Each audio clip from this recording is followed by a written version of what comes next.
ज़िंदगी में थोड़ा प्यार चाहिए, ज़िंदगी में थोड़े दोस्त भी चाहिए, ज़िंदगी में थोड़ी सी knowledge भी चाहिए. Let us start our video with a lot of hope that this hardest part of your life will be easier ಅಂತ. ಧನ್ಯವಾದಗಳು ಪ್ರೀತಿಯ ವಿದ್ಯಾರ್ಥಿಗಳೇ. ಬನ್ನಿ, without wasting our time let me start today's video. ಈ ಒಂದು ವಿಡಿಯೋ ನೋಡೋಕ್ಕಿಂತ ಮುಂಚಿತವಾಗಿ ಒಂದು ಮಾತನ್ನು ಹೇಳಲಿಕ್ಕೆ ಬಯಸ್ತೇನೆ. If you are thinking you can't do it in your life. Sir, everything is easy. I will make it easier, man. I promise you, everyone will be happy. Okay? Where? In your exam hall. ಧನ್ಯವಾದಗಳು. The gardener ಅಂತ ಒಂದು ಪಾಠ ಇದೆ ವಿದ್ಯಾರ್ಥಿಗಳೇ, ಬಹಳ ಚೆನ್ನಾಗಿದೆ. ಎದ್ರ ಬಗ್ಗೆ ಮಾತಾಡುತ್ತೆ ಗೊತ್ತಾ? ಮನುಷ್ಯ ಹುಟ್ಟಿರೋದೇ ಎರಡು ವಸ್ತುಗಾಗಿ, ಒಂದು ಹೆಸರಿಗಾಗಿ, ಒಂದು ಫೇಮಿಗಾಗಿ ಅಂತ. ನೇಮ್ ಆ್ಯಂಡ್ ಫೇಮ್ ಅಂತ ಹೇಳ್ತೀವಿ, ಕೀರ್ತಿಗಾಗಿ ಅಂತ. ಹಾಗೆ ಈ ಒಂದು ಪಾಠದಲ್ಲಿ how does Tammanna take revenge ಅಂತ ಇದೆ ನೋಡಿ. ತಮ್ಮಣ್ಣ ಒಳ್ಳೆಯ ಮನುಷ್ಯ, ಆದರೆ ಅಂತ್ಯಕಾಲದಲ್ಲಿ how does Tammanna take revenge ಅಂದರೆ ಅರ್ಥ ಆಯ್ತಲ್ವ, ಸೇಡು on Basavayya through invisible means ಅಂತ. ಮೊದಲಿಗೆ ಇದು ವಿಸಿಬಲ್ ಮೀನ್ಸ್ ಇರುತ್ತೆ, ವಿಸಿಬಲ್ ಆಗಿ ಇರುವಂಥದ್ದು, ಅದು ಅಪ್ಲೋಡ್ ಮಾಡಿ ಕೊಟ್ಟಿದ್ದೇನೆ ಆಯಿತಾ. ಇದು ಏನಾಗುತ್ತೆ ಇಲ್ಲಿ ಅಂತ ಹೇಳಿದರೆ, ಹೆಲ್ತಿ ಕಾಂಪಿಟೇಷನ್ ಹೋಗಿ ಅನ್ಹೆಲ್ತಿ ಕಾಂಪಿಟೇಷನ್ ಆಗತ್ತೆ. ನೋಡ್ರೋ, ಎಕ್ಸಾಮಲ್ಲಿ ಅನ್ಹೆಲ್ತಿ ಅಂತ ಕಂಡ್ರೆ ಇದೇ ಆನ್ಸರು, ಇನ್ವಿಸಿಬಲ್ ಮೀನ್ಸ್ ಅಂತ ಕಂಡ್ರೆ ಇದೇ answer, how did Thammanna take revenge ಅಂದರೆ ಇದೇ ಆನ್ಸರು. ನೆನ್ಪಿಟ್ಕೊಳ್ಳಿ. ಬನ್ನಿ ಸರ್, ಸ್ವಲ್ಪ ಮುಂದೆ ಹೋಗೋಣ. ಇನ್ನೊಂದು ಪ್ರಶ್ನೆ ಏನಿದೆ ಅಂತ. Explain the invisible mean by which Thammanna decided to destroy Basavayya. Imagine yourself my dear.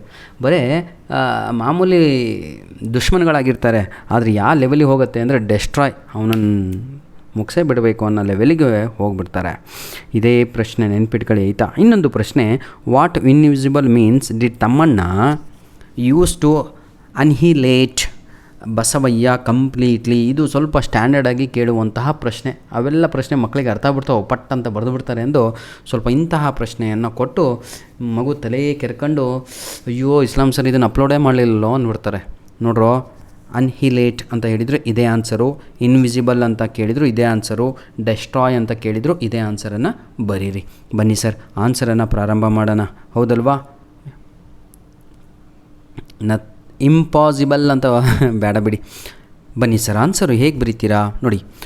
When Tammanna's supporters advised him to either go to the court or seek the help of the police to teach a lesson to Basavayya. ತಮ್ಮಣ್ಣನ ಸಪೋರ್ಟರ್ಸ್ಗಳು ಅವನಿಗೆ advise ಕೊಡ್ತಾರೆ, ತಮ್ಮಣ್ಣ ಕೋರ್ಟಿಗಾರ ಹೋಗು ಇಲ್ಲ police ಸ್ಟೇಷನಿಗಾರ ಹೋಗು, ಒಟ್ಟು ಅವನಿಗೆ ಪಾಠ ಕಲಿಸೋ ಅಂತ. ಯಾರಿಗೆ? ಬಸವಯ್ಯ. ನನಗೆ ಯಾಕೆ? ಬಸವಯ್ಯ ಹಿ ಎನ್ಕ್ರೋಚ್ಡ್ ಅಥವಾ he acquired 200 acres of land which belongs to Thammanna. But unfortunately what happened here, Thammanna he was not ready to register a case against Basavayya and take back his land. But Tammanna was not ready. He hit upon a unique idea of destroying Basavayya or annihilating Basavayya. ಆದರೆ ತಮ್ಮಣ್ಣನ ಮನಸ್ಸಲ್ಲಿ ಮೈಂಡಲ್ಲಿ ಬೇರೆದೇ ಇರುತ್ತೆ. ತಮ್ಮ ಇವನಿಗೆ ಹಿಂಗೆ ಬಿಟ್ಟರೆ ಆಗಲ್ಲ, ಈ ಕೋರ್ಟು ಕಚೇರಿ ಪೊಲೀಸ್ ಸ್ಟೇಷನ್ ಏನು ಬೇಡ. I have a plan, I have a unique idea of annihilating Basavayya through invisible means. ಆಯಿತಾ, ಇಷ್ಟು ದಿನ ವಿಸಿಬಲಲ್ಲಿ ಬಸವಯ್ಯ ನನ್ನ ಜೊತೆ ಕಾಂಪೀಟ್ ಮಾಡ್ತಾ ಇದ್ದ, ಇವತ್ತು ನಾನು ಫೀಲ್ಡ್ಗೆ ಇಳಿತೀನಿ, ಆ ಫೀಲ್ಡ್ ಇನ್ವಿಸಿಬಲ್ ಆಗಿರುತ್ತೆ, ಬಸವಯ್ಯ ಇದರಲ್ಲಿ ಸೋಲ್ತಾನೆ ಅಂದ್ಬಿಟ್ಟು he thought of getting all his experience. ಹಾಗಾಗಿ ತಮ್ಮಣ್ಣ ಏನು ಮಾಡ್ತಾನೆ, ಹಿಸ್ ಆಲ್ ಎಕ್ಸ್ಪೀರಿಯನ್ಸ್, ಅವನಲ್ಲಿ ಇದ್ದಂಥ ಎಲ್ಲ ಕಲೆಗಳನ್ನು ಸ್ಕಿಲ್ಗಳನ್ನು ಯೂಸ್ ಮಾಡಿ he composed songs, he composed ಬ್ಯಾಲೆಡ್ಸ್ಗಳನ್ನು ಹಾಡಲಿಕ್ಕೆ ಸ್ಟಾರ್ಟ್ ಮಾಡ್ತಾನೆ. Them before the public. ಎಲ್ಲಿ ಹಾಡ್ತಾನೆ? ಪಬ್ಲಿಕ್ ಪ್ಲೇಸಸ್ಗಳಲ್ಲಿ ಹಾಡಲಿಕ್ಕೆ ಪ್ರಾರಂಭವನ್ನು ಮಾಡ್ತಾನೆ. ಹಾಗಿದ್ದರೆ ಆ ಹಾಡುಗಳಲ್ಲಿ ಏನಿತ್ತು ಅಂತ. Thammanna started to sing ballads through which he was telling the Basavaiah's cruelty and meanness. ಆ ಹಾಡುಗಳಲ್ಲಿ ಬಸವಯ್ಯನ ಕ್ರೂರತನೆಯ ಬಗ್ಗೆ ಹೇಳ್ತಾ ಹೋಗ್ತಾನೆ. ಅರ್ಥ ಆಯ್ತಲ್ವ ಎಲ್ಲರಿಗೂ?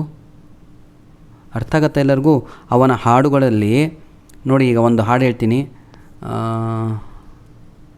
ಲಂಗ ದವಣಿ ಹಾಕ್ಕೊಂಡು ಯಾಕೆ ಕಾಲೇಜಿಗೆ ಬರ್ತೀರಾ ಅಂತ. ಇದು ಅತ್ಲಾಗ ಬೈತಾನೂ ಇಲ್ಲ, ಇತ್ಲಾಗೆ ಹುಡುಗಿಯರಿಗೆ ಕರೆದು ಹೇಳ್ತಾನೂ ಇಲ್ಲ. ಇಂಡೈರೆಕ್ಟಾಗಿ ಹೇಳ್ತಾ ಇದ್ದಾರೆ, ಅಮ್ಮ ನಮ್ಮ ಸಂಪ್ರದಾಯ ಲಂಗ ಅರ್ಥ ಆಯ್ತಲ್ವಾ? ಇವೆಲ್ಲ ಅಲ್ಲ, ಶಾರ್ಟ್ ಡ್ರೆಸ್ ಹಾಕುವಂಥದ್ದು, ಸಂಪೂರ್ಣವಾಗಿ ಬಟ್ಟೆನ ಧರಿಸ್ಕೊಂಡು ಬನ್ನಿ, ಒಳ್ಳೆಯದು ಅಂತ ನೋಡಿ. ಈಗ Basavayya cruelty and the meanness same time. Basavayya encouraging the land. Basavayya ಅವನು ಹಾಡು ಹೇಳ್ತಾ ಇದ್ದರೆ ಈ ಕಡೆಯಿಂದ ಬಸವಯ್ಯ ಏನು ಮಾಡ್ತಾ ಇರ್ತಾನೆ ಅಂದರೆ ತಮ್ಮಣ್ಣನ ಗದ್ದೆಗಳನ್ನು ಎನ್ಕ್ರೋಚ್ ಮಾಡ್ತಾನೆ ಇರ್ತಾನೆ, ಲ್ಯಾಂಡ್ಗಳನ್ನು. ಆದರೆ ತಮ್ಮಣ್ಣ ನೋಡಿ, he did not pay attention. ಅವನು ಅದ್ರ ಕಡೆ ಗಮನನೇ ಹರಿಸಲ್ಲ. ಯಾಕೆ ಗೊತ್ತಾ? ಆಯಿತಾ, ಅವ್ನು ಬೇರೆ ಲೆವೆಲಿಗೆ ಹೋಗಿರ್ತಾನೆ ಅಲ್ಲಿ. ಯಾಕೆ? He become very popular. Who become? Thammanna become very popular. Many scholars admired him. ಎಲ್ಲ ಮೇಧಾವಿಗಳು ಅವನನ್ನು ಹೊಗಳಿಕ್ಕೆ ಸ್ಟಾರ್ಟ್ ಮಾಡ್ತಾರೆ. ತಮ್ಮಣ್ಣ, ಏನು ನಿನ್ನ ಹಾಡುಗಳು ಅಂತ. His songs and he was felicitated ಅಂತ ಹೇಳಿದರೆ ಅವನಿಗೆ ಸನ್ಮಾನವನ್ನು ಮಾಡಲಾಗತ್ತೆ ತಮ್ಮಣ್ಣನಿಗೆ. ಒಬ್ಬ ರೈತ ಇವತ್ತು ಶತ್ರುಗಾಗಿ ಯಾವ ಲೆವೆಲಿಗೆ ಬೆಳೆದು ನಿಂತಿದ್ದಾನೆ ಅಂದರೆ, and he was felicitated as the best poet of that era. ಆ ಜಮಾನದ, ಆ ಸಮಯದ ಒಬ್ಬ ಒಳ್ಳೆಯ ಕವಿ ಅಂತ ಹೇಳಿಬಿಟ್ಟು, ಬೆಸ್ಟ್ ಪೋಯೆಟ್ ಅಂತ ಹೇಳಿಬಿಟ್ಟು ಅವನಿಗೆ ಅವಾರ್ಡ್ ಎಲ್ಲ ಕೊಡ್ತಾರೆ. All this made Basavaiah shrink in humiliation. ಇದನ್ನೆಲ್ಲ ಬಸವಯ್ಯ ನೋಡ್ತಾನೆ. ನೋಡಿ ಆಯಿತಾ, ಹೊಟ್ಟೆ ಕಿಚ್ಚಿನಿಂದ ನೋಡಿ, ಅಯ್ಯೋ ದೇವರೇ ಅಂದ್ಬಿಟ್ಟು ಅವನು ಫುಲ್ಲು ಕುಗ್ಗಿ ಹೋಗ್ಬಿಡ್ತಾನೆ. ಶ್ರಿಂಕ್ ಇನ್ ಹ್ಯುಮಿಲಿಯೇಷನ್ ಅಂದರೆ ಅರ್ಥ ಆಯ್ತಾ? ಅಯ್ಯೋ ಅವಮಾನವನ್ನು ತಾಳಲಾರದೆ ಬಸವಯ್ಯ ಒಂಥರ ಆಗಿಬಿಡ್ತಾನೆ. ಆಯಿತಾ, ಈ ರೀತಿಯಾಗಿ ನೋಡಿ, ಇಷ್ಟೇ ಸರ್, ಮತ್ತೇನೂ ಇಲ್ಲ. Basavaiah also tried to sing and to compose ballads. He failed. ಈ ರೀತಿಯಾಗಿ this way Thammanna took revenge. Thammanna destroy Basavaiah. Question ಹೆಂಗೆ ಕೊಟ್ಟಿರ್ತಾರೋ ಹಂಗೆ ಮುಗಿಸ್ಬೇಕು. ಈಗ ನಾನು this way Thammanna took revenge on Basavayya through invisible means ಅಂತ ಇದೆ. ಕ್ವಶನಲ್ಲಿ ಡೆಸ್ಟ್ರಾಯ್ ಅಂತ ಇದ್ದರೆ this way Thammanna destroyed Basavaiah through invisible means. This way Thammanna annihilate Basavaiah through invisible means. ಈ ರೀತಿಯಾಗಿ ಚೇಂಜ್ ಮಾಡಿದ್ರೆ ಅಷ್ಟೇ. It depends on our question. ಧನ್ಯವಾದಗಳು ವಿದ್ಯಾರ್ಥಿಗಳೇ. ಅರ್ಥ ಆಗುವ ರೀತಿಯಲ್ಲೇ ಹೇಳ್ಕೊಟ್ಟಿದ್ದೀನಿ ಅಂದ್ಕೊಂಡಿದ್ದೀನಿ. Hope my teaching it reach your heart and mind. ಆಯಿತಾ, ನನ್ನ ಉದ್ದೇಶ ನಿಮ್ಮ ಹೃದಯಕ್ಕೆ, ನಿಮ್ಮ ಮೈಂಡಿಗೆ ನನ್ನ ಮಾತುಗಳು ಹೋಗಿ ತಲುಪಿದರೆ ನಿಜವಾಗಿಯೂ ತಾವುಗಳು ಬರೆದು ಇದನ್ನು ಪ್ರಾಕ್ಟೀಸ್ ಮಾಡಿ ಕಲೀರಿ. ಎಕ್ಸಾಮಿಗೆ ಹೆಲ್ಪ್ ಆಗುತ್ತೆ, ಆ್ಯನ್ಯುವಲ್ ಎಕ್ಸಾಮಿಗೂ ಹೆಲ್ಪ್ ಆಗುತ್ತೆ. ಧನ್ಯವಾದಗಳು. All the best. Do well my dear children. ನಿಮ್ಮ ಪ್ರಶ್ನೆ ಪತ್ರಿಕೆಗಳನ್ನು ನಮ್ಮ ಮೇಲ್ ಐಡಿ ಕಾಣ್ತಾ ಇದೆ ಅಲ್ವಾ, ಅದಕ್ಕೆ ಕಳುಹಿಸಿಕೊಡಿ. ಇನ್ನೊಂದು ಮುಖ್ಯವಾದ ವಿಷಯ, ಲೈಕ್ ಬಟನ್ ಪ್ರೆಸ್ ಮಾಡಿದ ತಕ್ಷಣ ಕೆಳಗಡೆ ಕಮೆಂಟ್ಸಲ್ಲಿ ಹೈಪ್ ಅಂತ ಬರುತ್ತೆ, ಅದನ್ನು ಕ್ಲಿಕ್ ಮಾಡಿ ನಮಗೆ ಪಾಯಿಂಟ್ಸನ್ನು ಕ್ರೆಡಿಟ್ ಮಾಡಿ. ಧನ್ಯವಾದಗಳು. Please share our videos. God bless you all.